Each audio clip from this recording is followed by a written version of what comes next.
Hello my dear student, welcome back to Deepak classes. I hope आप लोग ठीक होंगे। फिजिक्स शॉर्ट ट्रिक में आपका स्वागत है। इसमें हम जो बच्चे अभी तैयारी कर रहे हैं उनके लिए एक बूस्टअप टाइप का हम सीरीज़ स्टार्ट की है हमने, और इसमें हम सारे चैप्टर एक एक करके डिस्कस कर रहे हैं। अगर आपने नहीं देखे हैं तो आप प्लेलिस्ट में जाके फिजिक्स शॉर्ट ट्रिक्स करके सीरीज जो है उसमें जाएं और आप एक एक चैप्टर करके वहाँ से देख सकते हैं। इससे पहले मैंने वेक्टर ऑलरेडी करा दिया है, तो यहाँ पर आज जो हम करेंगे सेकेंड यूनिट को, जो आपका सिलेबस है उसकी सेकेंड यूनिट पूरी कंप्लीट करेंगे, एक्सेप्ट आपका ये यूनिफॉर्म सर्कुलर मोशन। ये छोटा सा टॉपिक दिख रहा है लेकिन ये बड़ा टॉपिक है काफ़ी, इसको हम बाद में अलग से करेंगे। ठीक है, तो स्टार्ट करते हैं बिना कुछ फालतू बातों के। चैनल पे नए हैं लाइक शेयर सब्सक्राइब जरूर करें। तो हम इसमें ट्रिक ज़्यादा डिस्कस करेंगे। जैसे मान लो बच्चों, एक पार्टिकल आपका A to B जा रहा है या सर्कुलर मोशन दिखा रहा है। यहाँ पर एक A है, यहाँ पे B है, ठीक है, और यहाँ पे C है और यहाँ पे D है। तो पार्टिकल मान लीजिए A to A पूरा एक कंप्लीट राउंड करके आ गया, तो यहाँ पे जो डिस्टेंस होगी आपकी, ठीक है, वो कितनी हो जाती है आप खुद ही देखिए। A से A आएगा तो एक पूरा चक्कर लगाएगा, तो सर्कमफेरेंस कितना हो जाएगा, 2 पाई r हो जाएगा अगर इसकी रेडियस r है। सिमिलरली अगर आपका पार्टिकल A से जाके B पे रुक गया, ठीक है, तो A से B में जाएंगे तो टोटल डिस्टेंस का क्या हो जाएगा, जो टोटल आपका सर्कमफेरेंस है उसका 1/4 हो जाएगा। सिमिलरली अगर आपका पार्टिकल A से C जाएगा तो टोटल डिस्टेंस का आधा कर दोगे तो पाई r हो जाएगा। अगर आपका पार्टिकल A to D जाएगा तो टोटल जो डिस्टेंस है उसका कितना लेना पड़ेगा आपको, 3/4 लेना पड़ेगा। ठीक है, यहाँ से अगर आप टोटल डिस्टेंस देखें तो उसका जो पार्ट है 3/4 पार्ट हो जाएगा। क्लियर, तो वो हो जाएगा 3 पाई r, ठीक है, अपॉन में 2 हो जाएगा। क्लियर है, ये तो डिस्टेंस है। अगर आपसे डिस्प्लेसमेंट की बात करें तो अगर आपकी इनिशियल और फाइनल पोजीशन सेम हो जाती है तो आप कह सकते हैं कि सर डिस्प्लेसमेंट 0 हो जाएगा। और वहीं अगर A to B जाए तो शॉर्टेड डिस्टेंस कितना हो जाएगा, देखो ये r होगा, ये r होगा, तो पाइथागोरस थ्योरम से कितना निकल जाएगा, √2r निकल जाएगा।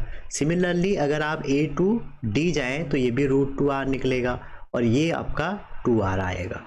ठीक है, तो ये डिस्टेंस और डिस्प्लेसमेंट की हमारी टेक्निक है, आप चाहे तो इसको देख सकते हैं। ठीक है, और ज़्यादा ही जनरल आपको इसको देखना है तो जनरली आप इसको एक और ट्रिक बना सकते हैं। आर के equal to angle equal to होता है आर के ऊपर रेडियस। तो हमारी जो यहाँ पर डिस्टेंस है वो क्या है, वो आर का है, तो आर के इक्वल टू क्या हो जाएगा, एंगल इंटू रेडियस। तो अगर आप एंगल का देखेंगे तो सीधा डिस्टेंस आ जाएगा। वहीं डिस्प्लेसमेंट की बात करें तो डिस्प्लेसमेंट कितना हो जाएगा, डिस्प्लेसमेंट हो जाएगा 2r sin θ/2। तो देखिए जब ये A to A आ गया तो एंगल कितना बन गया, 0 डिग्री बोल सकते हैं आप, तो साइन 0 हो गया, तो ये 0 बन गया। सिमिलरली आप सारे इसमें ट्रिक लगा सकते हैं। तो ये डिस्टेंस और डिस्प्लेसमेंट है। आपसे कई बार क्वेश्चन ये आएगा, टाइम दे दिया रहेगा और पूछेगा एवरेज वेलोसिटी, एवरेज डिस्टेंस, तो आप यहाँ से निकाल सकते हैं। सेकंड जो ट्रिक है जो बहुत बार पूछी जाती है, यूनिफॉर्म मोशन। ऐसा मोशन जिसमें जो पार्टिकल है उसकी स्पीड यूनिफॉर्मली बढ़ रही है। ठीक है, तो या आप बोल सकते हैं सेम टाइम इंटरवल में सेम डिस्टेंस कवर कर रहा है। ठीक, तो इसमें ऐसे क्वेश्चन आते हैं कि एक बंदा है जो एक स्ट्रेट लाइन में घूम रहा है। ठीक है, मान लो स्ट्रेट लाइन है, इसमें ये बंदा मोशन में है, ये A to B है। अब जब ये बंदा A से B में जा रहा है और ये कह रहे हैं कि अगर इसकी पूरी डिस्टेंस L है, ठीक है, तो हमें जो फर्स्ट हाफ डिस्टेंस है, जो L/2 डिस्टेंस है, मान लो B1 से गई और L/2 जो डिस्टेंस है वो B2 से गई, और आपसे कहेंगे V एवरेज कितना होगा। तो देखो एवरेज वेलोसिटी के लिए तो फिर आपको वही करना पड़ेगा, टोटल डिस्प्लेसमेंट और अपॉन में टोटल टाइम। ठीक है, और टाइम निकालना पड़ेगा speed equal to distance over time से। तो यहाँ से हो जाएगा L/2v, और मान लो V1 है, प्लस L/2v2। और इसको जब आप सॉल्व करेंगे तो आपका जो V एवरेज आ जाएगा, आप डायरेक्ट इसको याद कर सकते हैं, ये आपका ट्रिक हो गई। ठीक है, या तो फर्स्ट आप डिस्टेंस लिखा रहेगा या नहीं लिखा रहेगा, तो ये आपको ध्यान में रखना। इसी का कई बार ऐसा फॉर्म भी पूछ लिया जाता है, जब आप इसको करेंगे तो 1/v1 प्लस 1/v2 और इक्वल टू आपसे एग्जाम में मिलेगा 2 अपॉन में वी एवरेज। तो कई बार नीट के पेपर में तो ये डायरेक्ट पूछा गया है, ठीक है। तो दोनों जो वैल्यू हैं वो सेम है, ठीक है। अच्छा जी, अब थर्ड देखिए या थर्ड देखिए, अगर इसमें ऐसी कंडीशन आ जाए कि टोटल लेंथ L है, L/3 लेंथ V1 से जा रहे हैं, नेक्स्ट L/3 आपकी V2 से जा रहे हैं, और नेक्स्ट L/3 आपकी V3 से जा रहे हैं, और आपसे पूछेंगे कि एवरेज कितनी होगी। तो इस केस में बच्चों वही प्रोसीजर है जो आपने अभी पहले लगाया, और एवरेज कितना हो जाएगा, इसका फॉर्मूला आपको ध्यान में रखना है। तीनों का प्रोडक्ट V1, V2 और V3, और अपॉन में हो जाएगा V1 V2 plus V2 V3 plus V3 V1, ठीक है। तो ये डायरेक्ट आप 3 के लिए लगा सकते हैं। एक और केस इसमें बनता है कई बार, जैसे मान लीजिए ये आपका वेलोसिटी टाइम ग्राफ है, और आपसे कहेंगे कि एक पार्टिकल अल्फा एंगल से या अल्फा एक्सेलरेटेड रेट से पहले एक्सेलरेट हुआ, और कुछ टाइम बाद क्या हो गया, बीटा रेट से डी एक्सेलरेट हो गया। तो आपसे पूछा जाएंगे, अगर ये वीटी ग्राफ है, अल्फा से वो एक्सेलरेट हुआ है, ठीक है, और यहाँ पर मैक्सिमम वेलोसिटी जब उसको मिल गई, ठीक है, उसके बाद पार्टिकल डी एक्सेलरेट हो गया, तो बताओ पार्टिकल की वेलोसिटी कितनी होगी, ठीक है। या पूछा जा सकता है कि टोटल डिस्प्लेसमेंट कितना होगा। तो आप सभी को बता दूं, देखिए अब अल्फा से एक्सेलरेट हुआ तो इसका जो एक्सेलरेशन हो जाएगा वो कितना हो जाएगा, वो हो जाएगा आपका अल्फा इक्वल टू, हम एज्यूम करते हैं कि पहला जो टाइम लग रहा है वो t1 लग रहा है इससे पहले, ठीक है, और सेकेंड टाइम t2 लग रहा है, तो बीटा कितना हो जाएगा, बीटा हो जाएगा आपका v/t2, ठीक है। टोटल जब यहाँ से आप टाइम निकालेंगे तो t इक्वल टू होता है t1 प्लस t2, और इसमें जैसे ही आप वैल्यू रखेंगे तो v/अल्फा प्लस v/बीटा आ जाएगा, ठीक है। और यहाँ से आप t निकाल लेंगे v1/अल्फा प्लस 1/बीटा। अब आपसे क्वेश्चन में वेलोसिटी ही तो पूछी है, तो वेलोसिटी का जो आंसर हो जाएगा ये आपको डायरेक्ट ध्यान रखना है, एग्जाम में डायरेक्ट पूछा जाता है, ठीक है भैया। तो वेलोसिटी किसी भी पार्टिकल की कितनी हो जाएगी, अगर वो कुछ डिस्टेंस एक्सेलरेट हुआ, कुछ डी एक्सेलरेट हुआ, तो ये हो जाएगी। अगर आपसे पूछेंगे कि भैया डिस्प्लेसमेंट कितना हो जाएगा, तो डिस्प्लेसमेंट होता है एरिया अंडर द कर्व, और एरिया में आप क्या करेंगे, आप बेस इंटू हाइट, तो बेस है t और वेलोसिटी रख देंगे। तो जो आपका वेलोसिटी वाला फॉर्मूला है उसमें अल्फा बीटा टी स्क्वायर और नीचे हो जाएगा 2 टाइम अल्फा प्लस बीटा। तो ये डायरेक्ट ट्रिक है, इनको आप ध्यान में रखिएगा, क्वेश्चन इजीली हो जाएंगे। मैंने ज़्यादा क्वेश्चन इसके नहीं रखे हैं, 2 ही रखे हैं, एक जो 23 में आया था और एक जो 19 में आया है। तो कह रहे हैं कि एक पार्टिकल है, हाफ डिस्टेंस v से कर रहे हैं और रिमेनिंग हाफ 2v से कर रहे हैं, तो एवरेज कितनी होगी।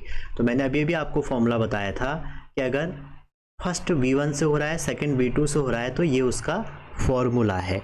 तो आप कहेंगे सर ये v इंटू 2v हो जाएगा, और इंटू 2 का तो इंटू करना पड़ेगा, और 2v में अगर हम एक भी जोड़ेंगे तो 3v हो जाएगा, तो v से v कट गया, ठीक है, और तो आंसर क्या आ जाएगा 4v/3।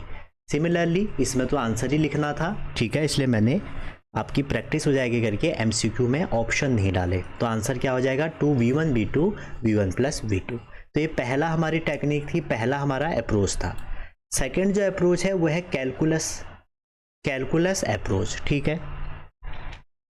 अब इसमें कैलकुलस में 3 तरह के क्वेश्चंस आपसे पूछे जाते हैं। पहला जो पूछा जाता है वो पूछा जाता है स्लोप रिलेटेड, और दूसरा जो आपसे पूछा जाता है वो पूछा जाता है एरिया रिलेटेड, और तीसरा आपको डिफरेंशिएशन और इंटीग्रेशन से बेस्ड क्वेश्चन पूछे जाते हैं। तो देखो स्लोप रिलेटेड होता क्या है, अगर हम एक डिस्प्लेसमेंट टाइम का ग्राफ बनाएं, ठीक है, और ये हमारा जो पॉइंट है, जो हमारा ये जो बॉटम वाला पॉइंट है, यहाँ पे मान लेते हैं ये पोजीशन x1 है, और जो हमारा ये वाला पॉइंट है मान लेते हैं ये x2 है, और यहाँ पे जो टाइम लग रहा है वो t1 है, और यहाँ पे जो टाइम लग रहा है वो t2 है, ठीक है। तो आपको क्या निकालना है, वेलोसिटी निकालना है। तो वेलोसिटी क्या हो जाता है, जो डिस्प्लेसमेंट टाइम ग्राफ का स्लोप होता है आपका, वही आपकी क्या होती है, वेलोसिटी होती है। अगर आपको कोऑर्डिनेट दिए हैं तो x2 माइनस x1 और T2 माइनस T1 करना पड़ेगा, या आप इसको tan थीटा, अगर एंगल दिया है किसी भी लाइन का, जैसे कोई लाइन है आपकी, तो एक्स एक्सिस से क्या देखेंगे, स्लोप देखेंगे। सिमिलरली अगर आप यहाँ देखें, जैसे मान लीजिए ये एंगल दे दिया है जो मैं आपसे भी कह रहा हूँ, तो यहाँ पर जो वेलोसिटी हो जाएगी वो कितनी हो जाएगी, tan थीटा हो जाएगी। समझ रहे हैं यहाँ पे। लेकिन ध्यान दीजिए ये टाइम से हमें एंगल देखना है। अगर आपका ये वाला आपको थीटा दे दिया है, फिर आपको क्या करना पड़ेगा, जो वेलोसिटी हो जाएगी आपकी वो tan तो होगी ही होगी, लेकिन tan के साथ क्या हो जाएगा, 90 माइनस थीटा। समझ रहे हैं। टाइम एक्सिस के साथ आपको स्लोप देखना है।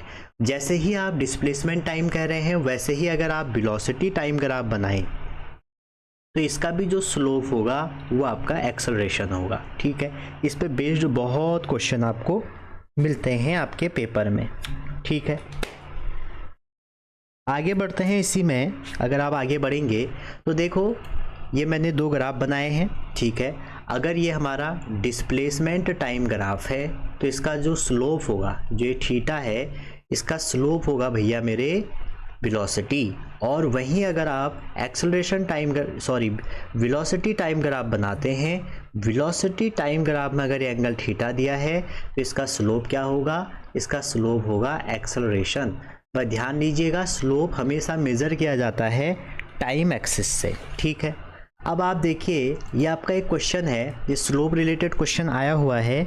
और ये क्वेश्चन कहाँ आया है, ये आया है आपके नीट के पेपर में। ठीक है, तो नीट के पेपर में जो ये क्वेश्चन है उसमें ये आपसे कहा गया है कि ये जो हमारा एंगल है, ठीक है, ये वाला क्वेश्चन है, ये 30 डिग्री है, 45 है। ठीक, और ये पार्टिकल A है और ये B है, और कह रहा है कि इनकी रेशियो ऑफ वेलोसिटी बताओ। तो देखो VA ओवर VB जो हो जाएगा, टाइम एक्सिस से ही एंगल दिए हैं। tan A का जो एंगल है वो दिया है 30 डिग्री और B का जो एंगल है वो दिया है 45, और tan 30 कितना हो जाएगा, 1/√3, और 45 तो 1 ही होता है, तो इसलिए आंसर आ जाएगा 1:3। तो आसान क्वेश्चन यहाँ से पूछे गए थे।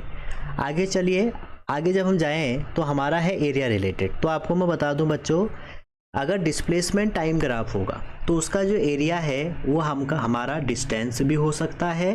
ठीक है, और वही आपका डिस्प्लेसमेंट भी हो सकता है। लेकिन आपको ध्यान ये देना है कि जब आप डिस्टेंस लेंगे, ठीक है, तो डिस्टेंस में जो सारी क्वांटिटी होती है हमारी, वो आपको क्या लेनी पड़ेंगी, पॉजिटिव लेनी पड़ेगी। जो भी कोऑर्डिनेट है उनको आपको पॉजिटिव लेना पड़ेगा। ठीक है, इसमें डिस्प्लेसमेंट में विद साइन। और वहीं अगर वेलोसिटी टाइम ग्राफ का आप स्लोप निकालें, ये तो आपका नहीं, उल्टा कर दिया मैंने,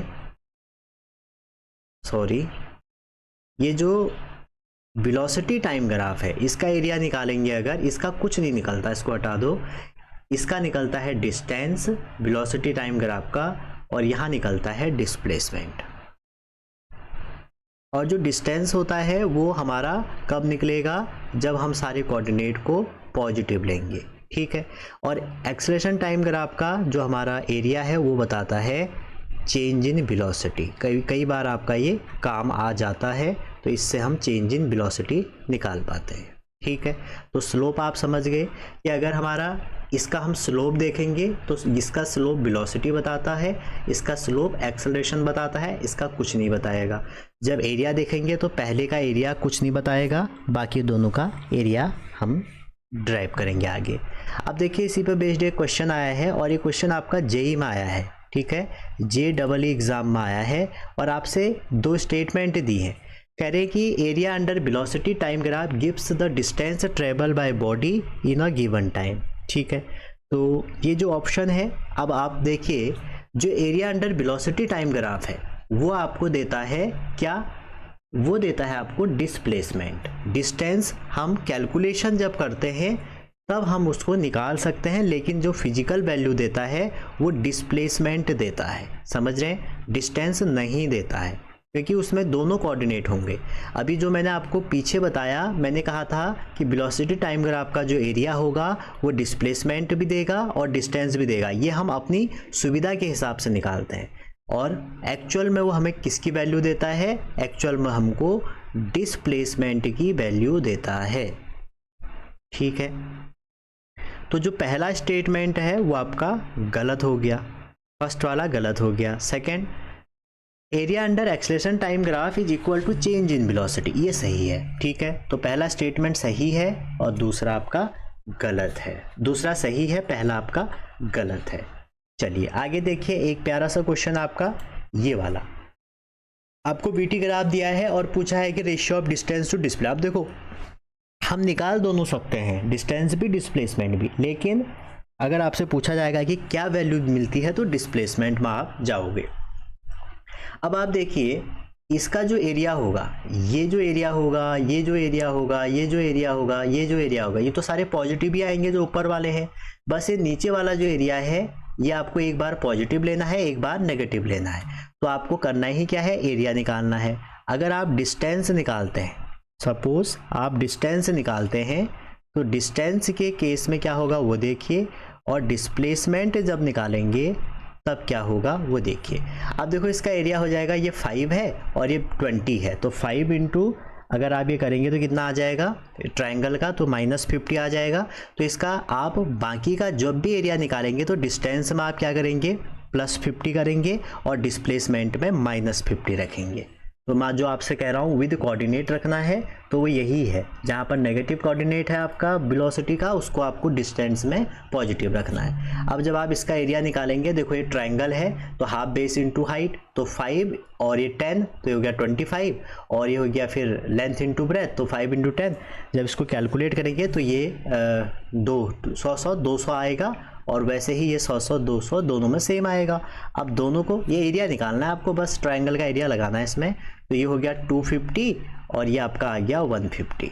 अब आपसे डिस्टेंस ओवर डिस्प्लेसमेंट का रेशियो पूछा है, तो आप अगर इसका रेशियो करेंगे तो आपको 5/3 मिलेगा। आगे इसमें जो अगली अप्रोच है वो है आपकी डिफरेंशिएशन और इंटीग्रेशन वाली। तो डिफरेंशिएशन में कैसे करते हैं, देखिए सिंपल सा फंडा है इसमें। अगर आपके पास x दिया है, x मतलब डिस्प्लेसमेंट दिया है, तो उसको अगर आप टाइम के रिस्पेक्ट में डिफरेंशिएट कर देंगे तो आपको वेलोसिटी मिल जाएगी, और अगर वेलोसिटी को आप टाइम के रिस्पेक्ट में डिफरेंशिएशन कर दोगे तो एक्सेलरेशन मिल जाएगा। तो आप ये भी कह सकते हैं सर जो हमारा वेलोसिटी है उसको हम dx/dt लिख सकते हैं, और वहीं जो आपका एक्सेलरेशन है उसको हम dv/dt लिख सकते हैं। ठीक है, ये तो कैलकुलस अप्रोच हो गई।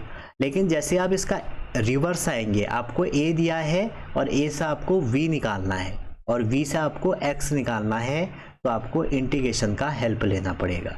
तो आप ये भी कह सकते हैं सर अगर हमें v से x निकालना है तो हम v को t के रिस्पेक्ट में डिफरेंशिएट कर देंगे, और वहीं अगर हमें v निकालना है a से, ठीक है, तो हम इसको a dt कर देंगे। ठीक है, अब देखिए ये सारी चीज़ें तभी कर सकते हैं जब आपको फंक्शन ऑफ t दिया है। ठीक, अगर आपको suppose velocity function of x दिया है या एक्सेलरेशन फंक्शन ऑफ x दिया है, तब वहाँ पर आप एक्सेलरेशन का एक नया फॉर्मूला यूज करेंगे, a = v dv/dx। अगर आपको वेलोसिटी x का फंक्शन दिया है तो आप एक्सेलरेशन वहाँ v dv/dx करेंगे। क्लियर है यहाँ तक? आगे बढ़ते हैं, क्वेश्चन में ज़्यादा समझेंगे। देखिए पहला क्वेश्चन है, आपको x दिया है ये, और ये डिस्प्लेसमेंट है आपका या पोजीशन है। कह रहे हैं कि वेलोसिटी बताइए जब एक्सेलरेशन 0 हो जाएगा। तो देखिए आपको x दिया है -3t³ + 18t² + 16t। अगर आप इसको डिफरेंशिएट कर देंगे एक बार, तो t की पावर n का आप सभी को डिफरेंशिएशन आना चाहिए। t की पावर n का होता है nt n-1, तो इसका हो जाएगा -9t² 36t + 16। सेकेंड जब a का करें, दोबारा इसको डिफरेंशिएट करेंगे तो ये आ जाएगा -18t + 36। तो इसको आप 0 के इक्वेट करेंगे, क्यों? क्योंकि आपसे कहा है वेलोसिटी बताइए जब एक्सेलरेशन 0 होगा। तो -18t + 36 = 0, तो t कितना आ जाएगा 2 आ जाएगा। और जैसे t2 आया उसको आप v में रख दीजिए, और जैसे v में रखेंगे तो आप आंसर तक पहुंच जाएंगे। तो v में रखिए तो ये हो जाएगा 2 का स्क्वायर 4 माइनस 36 और 2 से 30 72, और इसको हमारा जब इसको हम सॉल्व करेंगे तो 52 आंसर आपका आ जाएगा। ठीक है, तो ऐसे क्वेश्चन आपसे पूछे जाते हैं जब हमें डिफरेंशिएशन करना है। वहीं जो हमारा दूसरा क्वेश्चन है, अब यहाँ पर आपको जो वेलोसिटी दी है वो x का फंक्शन दिया है, वेलोसिटी दिया है 4√x और आपसे एक्सेलरेशन पूछा है। तो यहाँ पर आप जो फॉर्मूला यूज करेंगे acceleration equal to v dv/dx use करना है, dv/dt से ही काम नहीं बनेगा। तो ये हो जाएगा 4√x और जैसे आप इसको डिफरेंशिएट करेंगे तो 4 ये हो जाएगा 1/2√x जब हमने इसको डिफरेंशिएट किया। ठीक है भैया, अब आप देखिए जब आप इसको डिफरेंशिएट करेंगे, इस डिफरेंशिएशन के बाद आपसे आप इसकी वैल्यू पुट कर दीजिए, या ये √x से कैंसिल कर दीजिए, और 4 4 जा 16, तो आंसर कितना आ जाएगा 8 आ जाएगा। एक हमने रिवर्स वाला क्वेश्चन भी सिलेक्ट किया है। ठीक है, तो रिवर्स वाला क्वेश्चन ये है, अब आपको क्या दिया है, वेलोसिटी दी है। वेलोसिटी कितनी दी है, at + bt², और आपसे कह रहे हैं डिस्टेंस निकालो। तो ये क्या हो जाएगा v dt, और कहाँ से कहाँ निकालना है, 1 सेकेंड से 2 सेकेंड, मतलब लोअर लिमिट आपकी अगर आप 1 रखेंगे वो 2 आ जाएगा। ठीक है, तो पहले हम ये देखते हैं, अगर ये पार्टिकल है तो डिस्टेंस हम अगर निकालें 1 से लेके 2 में, ठीक है, तो पहले x कैलकुलेट कर लेते हैं 0 से 1 के बीच में। आप डायरेक्ट 1 से 2 भी लगा सकते हैं इसमें, आप इसमें 1 से 2 लगा लीजिए। अब वेलोसिटी की जैसे ही वैल्यू रखोगे तो ये हो जाएगा a, इसका इंटीग्रेशन t²/2, और ये हो जाएगा b t3/3। ठीक है, और ये 1 से 2। जैसे आप इसमें वैल्यू रखेंगे तो आपका आंसर क्या आएगा, इसमें 2 रख दीजिए, 2 4, तो ये आ जाएगा 2a + 2 4 8, तो आ जाएगा 8b/3, और आप लोअर लिमिट रख लीजिए -a/2 -b/3। तो जब इसको सॉल्व करेंगे तो आपका आंसर क्या आ जाएगा 4, तो आ जाएगा 3a/2 + 7b/3। तो ऐसे क्वेश्चन आपसे पूछे जाएंगे। ठीक है, तो बेसिक डिफरेंशिएशन और इंटीग्रेशन आपको आना चाहिए, तभी आप ये सब कर पाएंगे। आगे बढ़ते हैं, काइनेमेटिक्स ग्राफ, काफ़ी इंपॉर्टेंट ग्राफ है। ठीक है, और ये ग्राफ मैं कई बार करा चुका हूँ तुम्हें कि यूनिफॉर्म ग्राफ क्या होगा, नॉन यूनिफॉर्म ग्राफ क्या होगा, इसको आप जरूर देखिएगा। जैसे यूनिफॉर्म ग्राफ मैं आपको बता दूँ, यूनिफॉर्म ग्राफ आपका किसी भी पार्टिकल का अगर आप बनाएंगे, ये xt ग्राफ है। ठीक है, कुछ इंपॉर्टेंट ग्राफ मैं आपको बता रहा हूँ, तो ये xt ग्राफ हो गया। अगर आप vt ग्राफ बनाएंगे तो ये vt ग्राफ हो गया। अगर आप at ग्राफ बनाएंगे तो ये at ग्राफ हो गया। ठीक है, तो ऐसे ही बहुत सारे ग्राफ बनते हैं, जैसे फ्री फॉल के ग्राफ हैं। ठीक है, तो फ्री फॉल के ग्राफ आपको मैं छोड़ रहा हूँ आपकी जिम्मेदारी में, या हमें भी आगे चलो इसको डिस्कस कर लेंगे। उसके बाद हमारे ग्राफ जो बनते हैं वो बनते हैं इम्पॉसिबल ग्राफ। इम्पॉसिबल ग्राफ कैसे होते हैं बच्चों, देखो आप खुद ही समझो, एक टाइम पर 2 पोजीशन नहीं हो सकती, तो इस ग्राफ में एक टाइम में 2 पोजीशन लग रही हैं। ठीक है, और स्पीड स्केलर क्वांटिटी है, कभी नेगेटिव नहीं हो सकती। तो अगर एक टाइम के करस्पॉन्डिंग 2 पोजीशन नहीं हो सकती, ये बात आप ध्यान रखिए, और एक टाइम के ही करस्पॉन्डिंग 2 आपकी वेलोसिटी भी नहीं हो सकती। नंबर 2, स्पीड आपकी नेगेटिव नहीं हो सकती। ठीक हो गया, डिस्टेंस आपकी नेगेटिव नहीं हो सकती, या आप बोल सकते हैं पाथ लेंथ आपका नेगेटिव नहीं हो सकता। तो ये टेक्निक है किसी भी ग्राफ को चेक करने का। तो ये भी इम्पॉसिबल है, ये भी स्पीड नेगेटिव है, इम्पॉसिबल है। ये 1D की बात हो रही है, ये भी इम्पॉसिबल है और ये भी इम्पॉसिबल है। ठीक है, तो ऐसे क्वेश्चन बहुत आपसे पूछे जाते हैं। ठीक है, और किसी भी ग्राफ का स्लोप इन्फिनिटी नहीं हो सकता। ठीक है, तो ये बात आप ध्यान रखिएगा। अब कुछ पॉइंट जो एनसीईआरटी के आपको ध्यान में रखने हैं, जैसे कि एनसीईआरटी में ग्राफ दिया है, तो ये 3 बहुत बेसिक ग्राफ हैं। एक्स और टी का ग्राफ है, पॉजिटिव डायरेक्शन में एक्सेलरेट हो रहा है तो ये पॉजिटिव, नेगेटिव में हो रहा है तो नेगेटिव, और अगर यूनिफॉर्म मोशन है तो 0।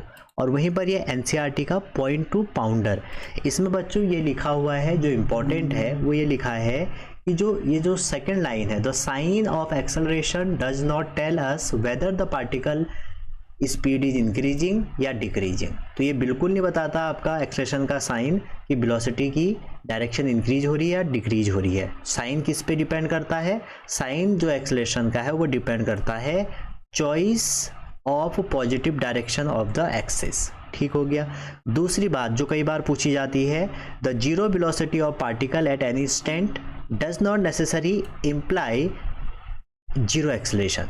ठीक है, अगर कहीं पर वेलोसिटी जीरो है तो आप ये नहीं कह सकते हैं कि पार्टिकल का एक्सेलरेशन क्या है, पार्टिकल का एक्सेलरेशन भी जीरो है। जैसे आप एग्जांपल के तौर पे एक बॉल को फेंकते हैं तो हाईएस्ट पॉइंट पे उसकी वेलोसिटी जीरो होती है, लेकिन वहाँ पे एक्सेलरेशन ड्यू टू ग्रेविटी होता है। आगे आप पढ़ेंगे इक्वेशन ऑफ मोशन। तो काइनेटिक इक्वेशन ऑफ मोशन जो है यहाँ पे वो हमारे तभी लगेंगे जब आपका एक्सेलरेशन क्या हो, 1D में कांस्टेंट हो। क्लियर है यहाँ तक? आगे ये जो पॉइंट टू पाउंडर है इसको आप एक बार देख लीजिएगा। ठीक है, आगे जब आप पढ़ेंगे equation of motion, equation of motion तीन तरह की आपने पढ़ी होंगी। पहली जो इक्वेशन ऑफ मोशन है वो है v = u + at, ये आपको लगानी आनी चाहिए बहुत अच्छे से। सेकेंड इक्वेशन है ut + ½ at²। और थर्ड जो इक्वेशन है वो है v² = u² + 2as। ये तीन इक्वेशन है आपकी जो आपको पता होना चाहिए। ठीक है, अब इसमें ट्रिक क्या है? तो जनरली इसमें तीन तरह की प्रॉब्लम आती है। एक आती है पेंट्रेशन प्रॉब्लम, एक आती है फ्री फॉल वाली प्रॉब्लम, एक आती है nth सेकेंड वाली प्रॉब्लम। तो जो पेंट्रेशन वाली प्रॉब्लम है उसमें बच्चों जनरली केस क्या होता है कि मान लो तो आपने यहाँ से एक बुलेट भेजी जिसकी स्पीड u थी, ठीक है, और ये वुडन ब्लॉक पे जाके टकराई और उसके बाद ये रेस्ट पे आ गई। तो यहाँ पे तो स्पीड जीरो हो जाएगी, ये तो कंफर्म है। ठीक है, जब यहाँ से इस पे जाएगी तो आप ये भी कह सकते हैं, हम इस पे थर्ड लॉ लगाएं अगर, तो v² - u² = 2as। तो जो डिस्टेंस ट्रेवल करेगा ये वो क्या हो जाएगी, s1। और फाइनली उसके बाद जब आप यहाँ पे लगाएं s2 पे तो फाइनल वेलोसिटी जीरो हो गई और इनिशियल v हो जाएगी अपॉन में 2a। ठीक है, क्योंकि जो v वेलोसिटी है इसके लिए सेकंड केस के लिए u का काम करेगी। तो यहाँ से जब आप इसका रेशियो कर दें, कई बार इससे क्वेश्चन आता है, अगर आप s1/s2 का रेशियो कर दें, ठीक है, तो आपका आंसर क्या हो जाएगा, आप इसको डिवाइड कर दीजिए। s1 है आपका v² - u² और यह -v², तो ये हो जाएगा v² - u² ओवर v²। आप अगर इसको डिवाइड करें तो ये आपका क्या बन जाएगा, आपका ये बन जाएगा u/v का होल स्क्वायर -1। तो जब भी पेंट्रेशन वाली प्रॉब्लम आती है आप ये डायरेक्ट ट्रिक भी लगा सकते हैं। सपोज एक क्वेश्चन आपके एग्जाम में आया था और ये 2023 में आया था। कह रहे हैं कि एक बुलेट है जिसने एक फायर किया एक वुडन ब्लॉक पे और उसकी वेलोसिटी u थी। तो वही कंडीशन है, इनिशियल वेलोसिटी u थी और यहाँ पे एक वुडन हमारा ब्लॉक है। कह रहे हैं कि ब्लॉक अलोंग विद लेंथ इतना एंड बुलेट, और जो इसकी स्पीड है हमारी, ठीक है, जैसी वो वहाँ से इमर्ज हो रही है तो वो कह रहे हैं कि वो कितने से निकल गई, u/3 से निकल गई। तो इसका मतलब है ये u है तो यहाँ से बाहर किससे निकली, u/3 से। आगे कहते हैं velocity of bullet then further penetrate into, ये इतना और सेम डायरेक्शन एंड रेस्ट पे आ गई, फाइनली रेस्ट पे आ गई। तो अभी भी हमने देखा था अगर ये डिस्टेंस s1 कवर किया है, ये s2 करा है, ठीक है, और s1 कवर करने से पहले वो 24 ऑलरेडी कवर कर चुका है। ठीक है, हमें ये पता है कि s1/s2 जो होता है वो होता है u/v होल स्क्वायर -1 और ये हमारा v है। तो अगर आप इसमें वैल्यू रख देंगे तो ये तो u हो गया और नीचे u/3 रखेंगे तो 9 - 1 आपका कितना आ गया, 8। ठीक है, तो जो हमारा S1 था वो कितना था, 24 आपको दिया हुआ था और ये S2 था तो हमारा S2 कितना आ गया, 3 आ गया। ठीक है, तो S2 जब 3 आया, ठीक है, तो आपसे पूछा जा रहा है कि टोटल लेंथ कितनी है, तो 24 पहले थी और 3 बाद में आई, तो आंसर कितना हो जाएगा, 27। ठीक है, चाहे तो आप इक्वेशन ऑफ मोशन लगा लें, चाहे आप ये लगा लें। अगला क्वेश्चन देखिए, इसी पर एक बेस्ड है। कह रहे एक पार्टिकल है, स्टार्ट कर रहे हैं motion from rest under the action of constant force. If the distance in first 10 second is s1 then cover in next 20 second. तो अगले 20 सेकेंड में कितनी डिस्टेंस कवर करेगा ये आपसे पूछा गया है। ठीक है, अब आप देखिए इस क्वेश्चन में हम कैसे करेंगे। देखो, आपने ये अभी भी पढ़ा, डिस्टेंस से रिलेटेड है। एस इक्वल टू होता है you T plus half A T square. और कई बार ऐसे क्वेश्चन बनते हैं, ठीक है, सारे क्वेश्चन कराने पॉसिबल नहीं है। अगर रेस्ट से स्टार्ट करेगा तो यू जीरो हो जाएगा, तो इक्वेशन बनेगा S equal to half A T square, ठीक है। तो जो एस है आपका वो किस पे डिपेंड करेगा, टी स्क्वायर पे। बस दो कंडीशन दी हैं, दोनों के लिए आप लगा दो। तो S one by S two equal to T one by T two whole square. अब आपसे कह रहे हैं पहले का 10 सेकेंड, दूसरे का 20 सेकेंड, तो 10 बाई 20 मतलब 1/4 हो जाएगा। तो आपका 1/4 मीन्स S2 की वैल्यू क्या आ जाएगी, 4 टाइम S1। तो आप डायरेक्ट इनको ट्रिक से कर सकते हैं, घिसे पिटे क्वेश्चन है। आगे देख सकते हैं फ्री फॉल प्रॉब्लम, ठीक है। तो फ्री फॉल प्रॉब्लम आपसे लास्ट ईयर भी पूछी थी और वैसे सिलेबस से हटा दी है, लेकिन इक्वेशन ऑफ मोशन के जरिए आपसे ये पूछी जा रही है, ठीक है। तो फ्री फॉल टॉपिक तो हटाया है, लेकिन हम इसको देखते हैं क्यों, क्योंकि 2023 में यहाँ से क्वेश्चन आ गया। तो मैं आपको बता दूं, एग्जैक्ट फ्री फॉल से क्वेश्चन नहीं आएंगे, लेकिन इक्वेशन ऑफ मोशन हम यहाँ पे अप्लाई करेंगे। तो देखो बच्चों, इक्वेशन ऑफ मोशन आपने पढ़ी यू प्लस ए टी, ठीक है। और सेकेंड आपने पढ़ा S equal to U T plus half A T square, ये आपने सेकेंड इक्वेशन पढ़ी। और थर्ड इक्वेशन आपने पढ़ी V square equal to U square plus 2as, ठीक है। अब दो केस हम इसमें कंसिडर करते हैं। मान लो कोई बॉल आपने यहाँ से फ्रीली नीचे को फेंकी ग्राउंड के पास, तो आप ये देख सकते हैं कि इनिशियली बॉल रेस्ट पे होगी, और जब अर्थ के हमारे डायरेक्शन में आ रही है, ग्रेविटी के डायरेक्शन में आ रही है, तो एक्सेलरेशन यहाँ पे g होगा। तो ये जो सारी इक्वेशन है, पहली वाली इक्वेशन क्या बन जाएगी, v equal to G T बन जाएगी। सेकेंड वाली इक्वेशन s जो है, देखो इसके बीच की डिस्टेंस कितनी है, h है, तो h इक्वल टू क्या हो जाएगा, h इक्वल टू हो जाएगा हाफ जी टी स्क्वायर, ठीक है। और थर्ड वन अब आप देखें तो v स्क्वायर इक्वल टू क्या आ जाएगा, 2gh, ठीक है। या आप कह सकते हैं v इक्वल टू √2gh। ये कब है, जब हमने फ्रीली बॉल को छोड़ दिया, ठीक है। अगर हम बॉल को ग्राउंड से अपवर्ड फेंकें, ठीक है, यहाँ से अगर हम ऊपर को फेंकें तो u अब जीरो नहीं होगा, एक हाईएस्ट पॉइंट पे जाके इसके पास v वेलोसिटी हो जाएगी। तो वहाँ पर इक्वेशन क्या हो जाएगी, a तो हमारा यहाँ पे -g हो जाएगा, लेकिन v इक्वल टू हो जाएगा u माइनस जी टी हो जाएगा, और वहीं h इक्वल टू हो जाएगा ut minus half G T square, ठीक है। और यहाँ पर v स्क्वायर हो जाएगा u स्क्वायर माइनस 2gh, ठीक है। तो इससे आपसे क्वेश्चन काफ़ी बार पूछे जाते हैं, ठीक है। तो आप डायरेक्ट इक्वेशन में ये इक्वेशन आप ध्यान रखिएगा कि कैसे हम यहाँ पर कैलकुलेट करते हैं, ठीक है। अच्छा, ये वेलोसिटी इंपॉर्टेंट है, ये फ्री फॉल वाला आपको ज़्यादा ध्यान देखना है जब मोशन वर्टिकली डाउनवर्ड हो रहा है। अब हम इसके ग्राफ भी ड्रॉ कर लेते हैं। हो सकता है आपको फ्री फॉल नहीं दिया है और आपको ग्राफ दिया है, तो पहले हम जब हम वर्टिकली डाउनवर्ड या फ्री फॉल का ग्राफ अगर बनाएं, ठीक है, डाउनवर्ड के केस में, तो अगर डाउनवर्ड का केस हम लें भैया, तो आपने अभी भी देखा डाउनवर्ड में जो हमारा s था, s मतलब जो हमारा डिस्प्लेसमेंट था जिसको हम h लिख रहे थे, वो क्या था, हाफ जी टी स्क्वायर। और ये जो कर्व है बच्चों, ये क्या दिखा रहा है, पैराबोला, ठीक है। तो अगर h और t, या आप बोल सकते हैं डिस्प्लेसमेंट टाइम का हम ग्राफ बनाएं, तो हमारा कैसे बनेगा, पैराबोला, ठीक है। अच्छा जी, सेम अगर मैं फ्री फॉल में सेकंड इक्वेशन लिखूं, वेलोसिटी हमारी यहाँ पे आई थी जी टी, तो जी टी का ग्राफ कैसे हो जाएगा, जी टी का ग्राफ आपका ये बन जाएगा, ठीक है। ये v हो जाएगा, ये t हो जाएगा। और यहीं अगर एक्सेलरेशन की बात है तो एक्सेलरेशन कितना हो जाएगा, g, और g तो इंडिपेंडेंट है, तो ये आ जाएगा आपका यहाँ पे आ जाएगा, ठीक है। ये था हमारा डाउनवर्ड का। वहीं अगर अपवर्ड की बात करें, जो आपसे कई बार पूछा गया है, तो अपवर्ड मोशन में जो हमारा ग्राफ होगा, अगर आप h और t का बनाएं, या आप बोल दें s और t का बनाएं, ठीक है, तो उसका ग्राफ ऐसे बनेगा, डाउनवर्ड पैराबोला। अगर आप वेलोसिटी और टाइम का बनाएं तो इसका ग्राफ ऐसे बनेगा, और वहीं अगर आप एक्सेलरेशन टाइम का बनाएं तो आपका यहाँ बन जाएगा, ठीक है। तो अगर ऑप्शन में आपसे कहेंगे ये वेलोसिटी टाइम ग्राफ है, इसको आप किस में कन्वर्ट करो, इसको आप कन्वर्ट करो आपका एक्सेलेरेशन टाइम में, तो आप डायरेक्ट यहाँ से कर सकते हैं। एक बात आप ध्यान रखिएगा, जो ये कट कर रहा है ये वैल्यू होगी u/g होगी, और यहाँ पे जो वैल्यू होगी 2u/g होगी, ये टाइम की वैल्यू है, ठीक है। तो और यहाँ पर जो ये मैक्सिमम हाइट है, इसमें जो हमारा पॉइंट होगा वो हो जाएगा u/g, ठीक है। यही फ्री फॉल है, ये आपने ध्यान में रखना है।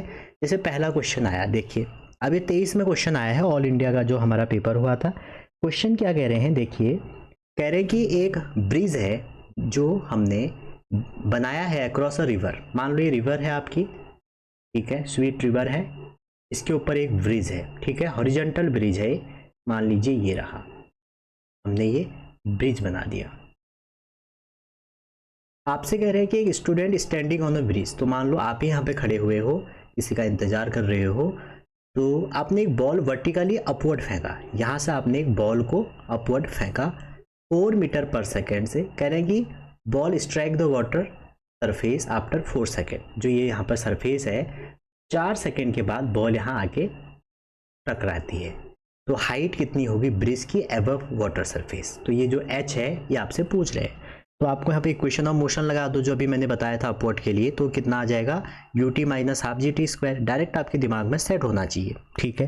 तो अब देखिए आपने कितनी वेलोसिटी से भागा 4, और कितना टाइम लगा 4 माइनस हाफ, और g आपको 10 लेना है, टाइम कितना होगा 4 का स्क्वायर 16, सॉल्व कर दीजिए 64 आपका आंसर हो जाएगा, ठीक है।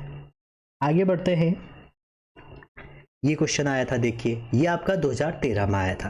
कह रहे कि एक आपका जो स्टोन है वो फ्री फॉल हो रहा है अंडर ग्रेविटी, ठीक है, ग्रेविटी के प्रेजेंस में वो फ्री फॉल कर रहा है, और h1 h2 h3 जो हाइट है वो कब है, फर्स्ट 5 सेकेंड, नेक्स्ट 5 सेकेंड और उसके आगे, ठीक है। तो आपसे पूछा जा रहा है कि जो रिलेशन होगा h1 h2 और h3 के बीच में वो क्या होगा, ठीक है। तो ये भी आपका ग्रेविटी का क्वेश्चन है, समझ रहे। तो देखिए जब आप कोई स्टोन को फेंक रहे हैं, ठीक है, और फ्री फॉल कर रहे हैं, तो जो उसके पहले 5 सेकेंड में हमारी डिस्टेंस है वो देखनी है आपको, नेक्स्ट 5 में देखनी है, उसके बाद अगले 5, मतलब पहले 5 दूसरे, फिर आप सीधा फॉर्मूला लगाइए। अभी भी हमने क्या देखा कि h इक्वल टू होता है जब हम फ्री फॉल करते हैं GT², यही तो होता है। अब आप देखिए जब टाइम 5 था तो h कितना हो जाएगा, h हो जाएगा आपका, यहाँ पर रखेंगे तो हाफ पहले केस के लिए, g हो गया 10 और 5 का स्क्वायर 25, तो ये आ जाएगा आपका 125, ठीक हो गया। जब आप s2 की बात करते हैं, मतलब नेक्स्ट 5 मतलब टाइम कितना हो जाएगा, जो आपका अगला 5 सेकेंड हो जाएगा। अब उसमें देखिए जैसे आपने ये ब्रिज है आपका, ठीक है, ब्रिज नहीं ये फॉल हो रहा है, मान लो फर्स्ट 5 सेकेंड में यहाँ पे आ गया, ठीक है, इसके बाद नेक्स्ट 5 सेकेंड में ये आ गया, और उसके बाद नेक्स्ट 5 सेकेंड में ये बन गया। तो आपने पहले फर्स्ट 5 सेकेंड का कैलकुलेट किया है।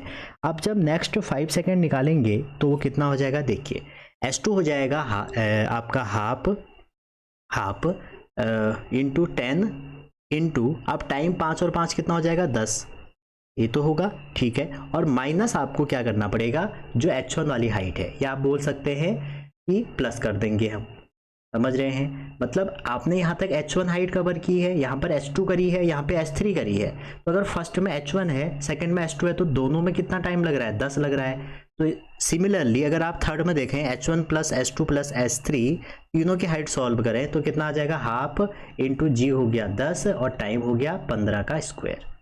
तो अगर बीच इस वाले को सॉल्व करेंगे ये आ जाएगा 375, और ये 10 5 और 5 का 25 625, ठीक है। अब आप यहाँ पे देख सकते हैं कि कौन सा ऑप्शन आपका सही है, ठीक है।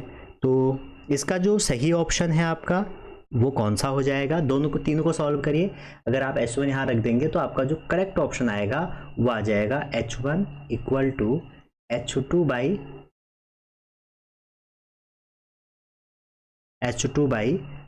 3 इक्वल टू h3 बाई 5। आप इसको चेक कर सकते हैं, उसके बाद हमने इसको रेशियो में कन्वर्ट करना है, ठीक है। तो ऐसे क्वेश्चन आपको एग्जाम में पूछे जाते हैं। अब आप देखिए कितना सरल क्वेश्चन है, लेकिन अगर आपको ये पता है हाफ इक्वल टू तो आपको ज़्यादा कंफ्यूजन नहीं होगा। आप सोचेंगे इस समय शॉर्ट ट्रिक क्या है, समझ रहे हैं? आप कहेंगे इसमें कन्फ्यूजन ही कन्फ्यूजन है, शॉर्ट ट्रिक क्या है? तो मैं आपको बता दूं, शॉर्ट ट्रिक ये है बच्चों, आपने पढ़ा होगा गैलीलियो का ऑड स्क्वायर लॉ, ठीक है? तो ऑड स्क्वायर लॉ में जो डिस्टेंस होती है वो ऑड के टर्म में होती है, तो ऑड में क्या हो जाएगा? B option. देखो अपॉन में 1 है, इसमें 3 है, इसमें 5 है, तो आप इसको डायरेक्ट इससे भी कर सकते थे। चलिए आगे बढ़ते हैं। एक क्वेश्चन ये है, देखिए ये 11 में आया था। एक बच्चा है, कोई एक टॉप पे खड़ा है और उसने 20 मीटर पे हाइट से एक बॉल फेंकी, पूछ रहा है वेलोसिटी कितनी होगी। तो हमने अभी भी देखा कि जब डाउनवर्ड, देखो डाउनवर्ड के ज़्यादा क्वेश्चन आते हैं, ठीक है? तो अंडर जी हो जाएगा आपका 10, हाइट हो जाएगी 20, सॉल्व कर दीजिए 400, तो आंसर 20 आ जाएगा, ठीक है? चलिए आगे चलते हैं। अब एक हमें, जैसे हमने 3 इक्वेशन तो पढ़ी, एक हमें nth सेकंड वाली प्रॉब्लम भी मिलती है। nth सेकंड प्रॉब्लम का मतलब ये हो गया, जो हम सेकंड और थर्ड इक्वेशन को थोड़ा वो रीअरेंज करें तो वहाँ से एक नई इक्वेशन बनती है ये वाली। इससे आजकल बहुत क्वेश्चन पूछे जा रहे हैं। यहाँ पर nth क्या है? सेकेंड है, ठीक है? ये आपको ध्यान में रखनी है। क्वेश्चन कैसे पूछे जाएंगे, हम डायरेक्ट क्वेश्चन में चलते हैं। जैसे पहला क्वेश्चन आया है आपके पास, ठीक है? कह रहे कि the ratio of the distance travel by free falling body in first second third. देखो अभी भी मैंने बताया था, एक तो आप इसको शॉर्ट ट्रिक से उड़ा सकते हैं। कैसे? जो फ्री फॉलिंग बॉडी होगी, फर्स्ट सेकेंड थर्ड जो उसके कंज्यूकेटिव सेकेंड होंगे वो ऑड स्क्वायर लॉ फॉलो करता है, तो 1 3 5 हो गया। सेकेंड क्वेश्चन जो मैं आपसे कह रहा हूँ ये वाला है, कह रहे स्मॉल ब्लॉक है, स्लाइड कर रहा है स्मूथ इंक्लाइन प्लेन में, स्टार्टिंग 0, वहाँ पर एस एन डिस्टेंस है, तो अगर Tn-1 है तो उसका रेशियो बताओ। ये 21 में क्वेश्चन आया था। तो देखो अभी मैंने बताया कि Sn जो मतलब nth टाइम में डिस्टेंस होगी वो कितनी हो जाएगी? a/2 2n-1 ये हो जाएगी, और वहीं Sn+1 जो होगी वो हो जाएगी u प्लस a/2 2, और यहाँ पे n+1 सेकेंड में ये -1 हो जाएगी। अब आप देखिए स्टार्टिंग फ्रॉम रेस्ट, तो u कितना हो जाएगा? 0, u कितना हो जाएगा? 0, ठीक है? तो ये हो जाएगा, और फ्री फॉल कर रहा है तो g/2 2n-1, और नीचे हो जाएगा g/2, और यहाँ पर सॉल्व करेंगे आ जाएगा 2n+1, और दोनों को आपको डिवाइड करना है, Sn to Sn+1 करना है, तो g/2 से g/2 कट गया, तो आंसर आ जाएगा 2n-1 2n+1, ठीक है? इससे बेस्ड बहुत क्वेश्चन आपसे पूछे गए हैं। चलिए आगे बढ़ते हैं, आप ट्राई करिएगा, जेई के कुछ PYQ आप यहाँ पे लगा सकते हैं। अगला है हमारा प्रोजेक्टाइल मोशन। आप सभी को पता है, जैसे ये प्रोजेक्टाइल है, एंगुलर प्रोजेक्टाइल की मैं बात कर रहा हूँ। जैसे ये एक्स एक्सिस है बच्चों, ये वाई एक्सिस है, इससे बहुत क्वेश्चन पूछे जाते हैं। आप किसी एंगल पे अगर प्रोजेक्टाइल को u वेलोसिटी देते हैं, ठीक है, तो प्रोजेक्टाइल इनिशियल पॉइंट से फाइनल पॉइंट जहां पर वापस ग्राउंड पे हमें मिलेगा, इस पूरे को बोलते हैं हॉरिजॉन्टल रेंज बोलते हैं, ठीक हो गया? और जो ये कर्व है, ये कर्व हमें पाथ दिखाता है, ट्रेजेक्ट्री दिखाता है, और ट्रेजेक्ट्री कैसी होती है? पैराबोला, ठीक हो गया? पैराबोला भी तभी होता है जब एक्सेलरेशन कांस्टेंट है। अब देखो यहाँ पर u है, तो u को अगर ब्रेक करोगे तो ये u cos थीटा हो जाएगा, और यहाँ पे ये u sin थीटा हो जाएगा, ठीक है?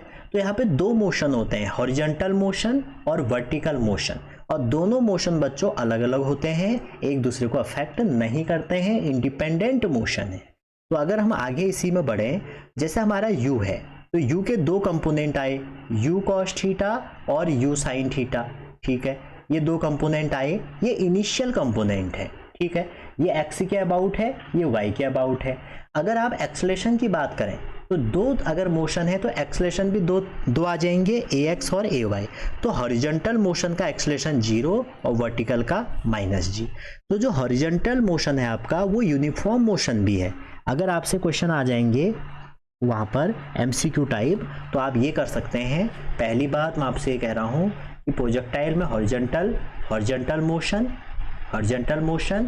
Vertical motions are independent. Short में लिख देता हूँ ताकि आपका थ्योरी वाला क्वेश्चन भी सही हो जाए।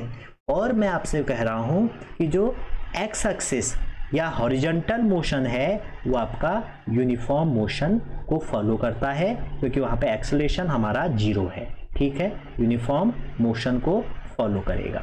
तो अगर आप इसको देखें इस वाले में, तो यहाँ पर ये यूनिफॉर्म मोशन करेगा। अब आपसे इसमें जो क्वेश्चन पूछे जाते हैं, कई बार ऐसे क्वेश्चन पूछे जाते हैं जो आपसे पूछा जाएगा कि रेंज कितनी होगी। कई बार ऐसे क्वेश्चन पूछे जाते हैं, आपसे पूछेगा कि इसका टाइम पीरियड कितना होगा। ये जो पॉइंट है, एक पॉइंट ऐसा आएगा जहाँ पर प्रोजेक्टाइल हाईएस्ट पॉइंट पर होगा, इसको बोलते हैं मैक्सिमम हाइट। ठीक हो गया।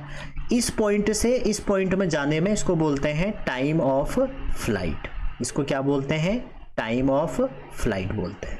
ठीक हो गया, क्लियर है यहाँ तक? ये बेसिक टर्म है, आपने पढ़े होंगे, वैसे भी ये रिवीजन सीरीज है। तो देखो, अब प्रोजेक्टाइल में पहले तो आपको फॉर्मूले आने चाहिए, सबसे आसान टॉपिक है।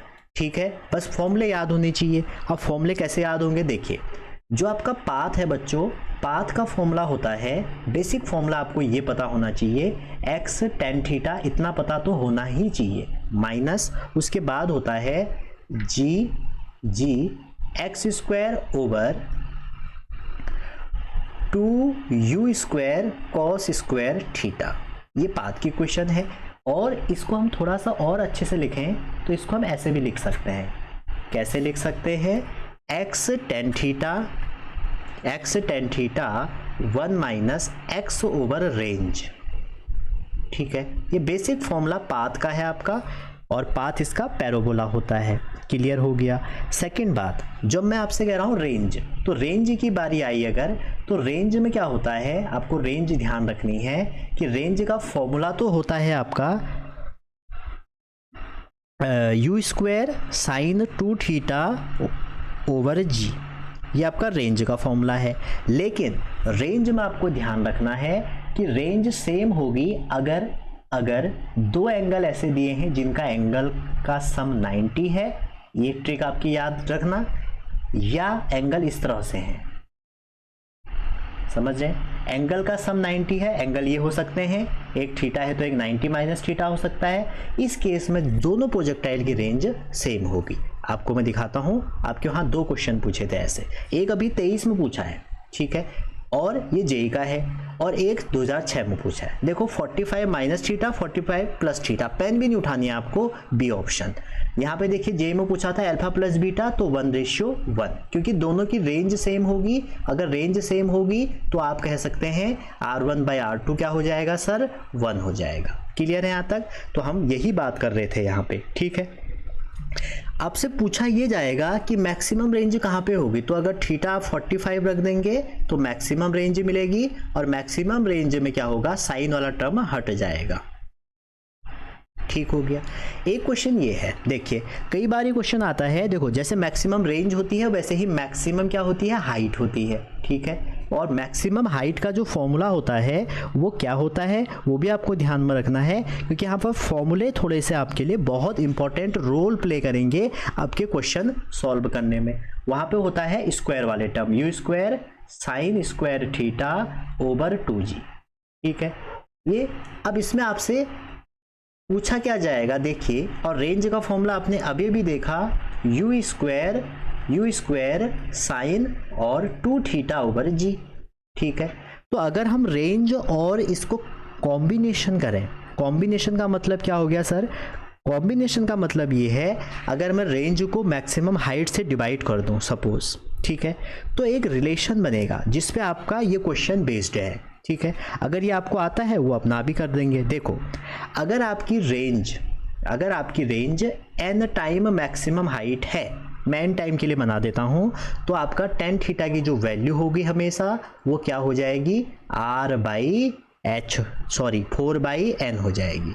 कितनी हो जाएगी? 4/n हो जाएगी। ये बात आप ध्यान रखिएगा अगर ये कंडीशन आपको दी है। इस क्वेश्चन में आपसे कह रहे हैं कि रेंज उसके बराबर है, मतलब n की वैल्यू कितनी हो गई, 1 हो गई, तो थीटा कितना हो गया, 4 हो गया, तो tan इनवर्स 4 ऑप्शन आपका बिना देखे आपने मार देना है। बस ये आपको पता होना चाहिए, ये इसकी ट्रिक है। ठीक है, आगे जब आप बढ़ेंगे, सेकेंड जो ट्रिक है प्रोजेक्टाइल की वो है वेलोसिटी और काइनेटिक एनर्जी। देखिए, जब आपने प्रोजेक्टाइल फेंका था यहाँ से, ये एंगल थीटा था, और आप कह रहे हैं सर हमने u दिया, तो ये हो जाएगा u cos थीटा, और उसके बाद ये कितना था, u sin थीटा। जैसे ही आप इसको फेंकेंगे, किसी टाइम में जो वेलोसिटी होगी वो vx हो जाएगी और वर्टिकल वाली vy हो जाएगी। लेकिन जो मैक्सिमम हाइट वाला पॉइंट है ये वाला, तो मैक्सिमम हाइट पे जो हमारी y वाली वेलोसिटी है वो हमेशा 0 हो जाती है। अच्छा जी, इसका मतलब है x वाली जो वेलोसिटी है वही रहेगी और x वाला मोशन यूनिफॉर्म मोशन होता है तो वो u cos थीटा ही रहेगी। कहाँ पर भैया? ये बात हो रही है मैक्सिमम हाइट वाले पॉइंट पे। उसके बाद होगा क्या, फिर आपकी वेलोसिटी x वाली तो उतनी ही रहेगी, y वाली चेंज हो जाएगी। आप कहेंगे सर क्या आप y वाली वेलोसिटी बता सकते हैं? जी हम बता सकते हैं। हम इक्वेशन ऑफ मोशन लगा देते हैं यहाँ पे, तो u sin theta into T minus G T हो जाएगी y वाली वेलोसिटी। तो इसमें क्वेश्चन ये आता है, अगर यहाँ की kinetic energy half M U square है, दैट मीन्स के है, तो यहाँ की जो काइनेटिक एनर्जी है वो कितनी हो जाएगी? Half M U square cos square theta. तो हाईएस्ट पॉइंट पे हो जाएगी के कॉस स्क्वायर थीटा। ये आपको ध्यान रखना है, हाईएस्ट पॉइंट पे ये हो जाएगी। एक बात और ध्यान रखिएगा, अगर यहाँ पर वेलोसिटी ए आई प्लस बी जे है तो जहाँ पर वो अर्थ पे दोबारा मिलेगा वहाँ पे ए आई तो वही रहेगा, बी की डायरेक्शन चेंज हो जाएगी। ये सब वेलोसिटी के बारे में है। तो जैसे ये क्वेश्चन है, कह रहे हैं कि बॉल फेंका आपने, ठीक है, और ये जो बॉल फेंका ये 60 डिग्री से फेंका। कितने डिग्री से फेंका भैया?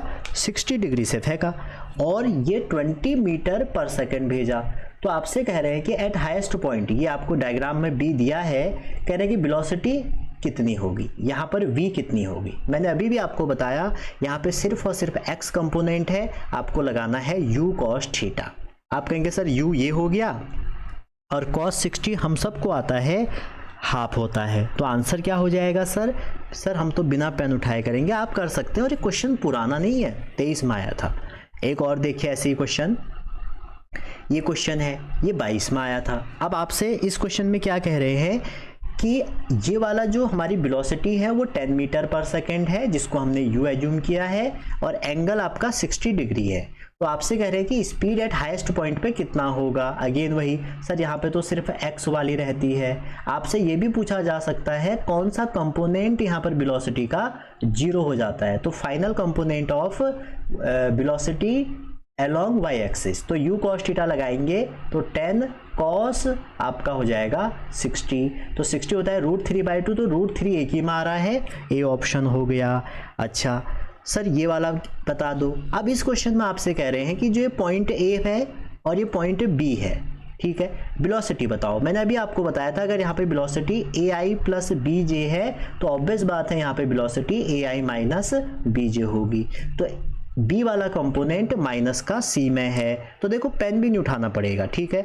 मैक्सिमम हाइट मैं आपको बता चुका हूँ कि जब पार्टिकल को आप यहाँ से फेंकेंगे एक पॉइंट ऐसा आएगा जहाँ पर ओनली हॉरिजॉन्टल वेलोसिटी रहेगी, तो इस पॉइंट को हम बोलते हैं मैक्सिमम हाइट। और इस मैक्सिमम हाइट का जो फॉर्मूला है आप सब मेरे साथ बोलेंगे, u square sine square theta over 2g, ठीक है। ये आपका मैक्सिमम हाइट का फॉर्मूला हो गया, क्लियर है। अच्छा इसको यहाँ से लेके यहाँ तक जाने में टोटल टाइम कितना लगता है? टाइम ऑफ लाइट t, ठीक है। तो इतना टाइम जो इसको ऊपर चढ़ने में लगा सेम टाइम इसको नीचे आने में लगेगा, प्रोवाइडेड एयर रेजिस्टेंस हमने नेग्लेक्ट किया है।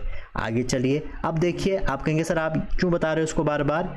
ये जो क्वेश्चन है आपका, ये जो क्वेश्चन है आपका, ये आपसे 2000 का पूछा है, 23 में पूछा है, और इसमें इसका आंसर आप कमेंट करिएगा, ठीक है। इसको आप कमेंट करिएगा, आपका कमेंट का इंतजार है कि ABC कौन सा सही होगा। फॉर्मूला बेस्ड क्वेश्चन है। अगला क्वेश्चन है, देखिए, एक मिसाइल आपने फायर किया है, मैक्सिमम रेंज उसकी विद इनिशियल इतना, इफ जी इतना, तो रेंज कितनी होगी, ठीक है। तो अभी मैंने आपको बताया था कि आर मैक्स कितना हो जाएगा, आर मैक्स हो जाएगा u स्क्वायर बाई जी। तो आप इसमें लगा सकते हैं 20 का स्क्वायर 400 ओवर जी 10, तो आंसर आ जाएगा 40, ठीक है। तो ये हमारा था काइनेमेटिक्स का ट्रिक, जिसके लिए आपके बहुत सारे वोट आए थे। और अगर आपने ये वीडियो पसंद की है, चैनल पे नए हैं तो लाइक शेयर सब्सक्राइब करिए, अपने दोस्तों को ज़रूर शेयर करें, हर फैमिली ग्रुप में ये चैनल को आप फैलाएं। और आप मत फैलाएं लेकिन डिमांड बता दीजिए कि नेक्स्ट टॉपिक क्या होना चाहिए, और किस टॉपिक में आपको दिक्कत हो रही है।